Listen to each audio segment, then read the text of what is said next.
Hello बच्चों, आइए देखते हैं एक प्रश्न। निम्नलिखित के मुख्य मान ज्ञात कीजिए। tan इनवर्स, यहाँ पे क्वेश्चन में क्या है, करनी में 3। हमें क्या करना है, इसका मुख्य मान बताना है कि क्या होगा। तो इसके लिए सबसे पहले हमें क्या करना पड़ेगा, मुख्य अवधारणा को लिखना पड़ेगा। ठीक, तो इसका मुख्य अवधारणा क्या होगा, देखिए प्रतिलोम त्रिकोणमितीय फलन है। प्रतिलोम त्रिकोणमितीय फलन में हमें मुख्य मान ज्ञात करने के लिए सबसे पहले तो हमें क्या करना पड़ेगा, एक फलन लिखना पड़ेगा। ठीक, इस फलन का हमें प्रांत बताना पड़ेगा कि प्रांत क्या होता है, और फिर उसका परिसर क्या होगा ये बताना है। ठीक, तो देखिए यहाँ पे tan इनवर्स का फलन है, तो हम क्या करेंगे, मान लेंगे, माना माना y बराबर tan इनवर्स x एक फलन है।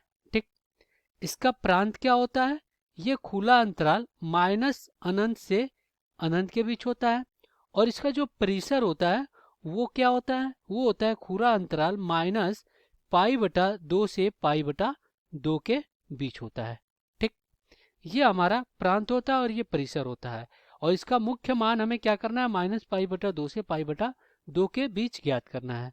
तो अब हम क्या करेंगे, इसको हल करेंगे। तो यहाँ पे जो हमारा फलन दिया गया है वो क्या दिया गया है, वो दिया गया है tan इनवर्स, कोष्ठ में कितना है, करनी में 3।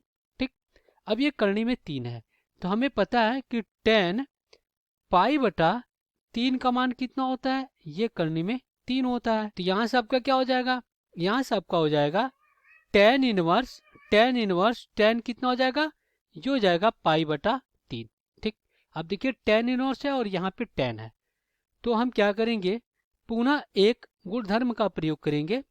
गुणधर्म हमें पता है कि अगर आपके पास tan इनवर्स tan थीटा हो, तो ये थीटा के बराबर कब होता है, जब आपका थीटा बिलोंग्स टू, देखिए थीटा बिलोंग्स टू खुला अंतराल -π/2 से π/2 के बीच होता है। यहाँ पे देखा जाए तो π/3 क्या है, -π/2 से π/2 के बीच में है। ठीक, तो यहाँ पे आपका क्या हो जाएगा, यहाँ पे आपका हो जाएगा π/3।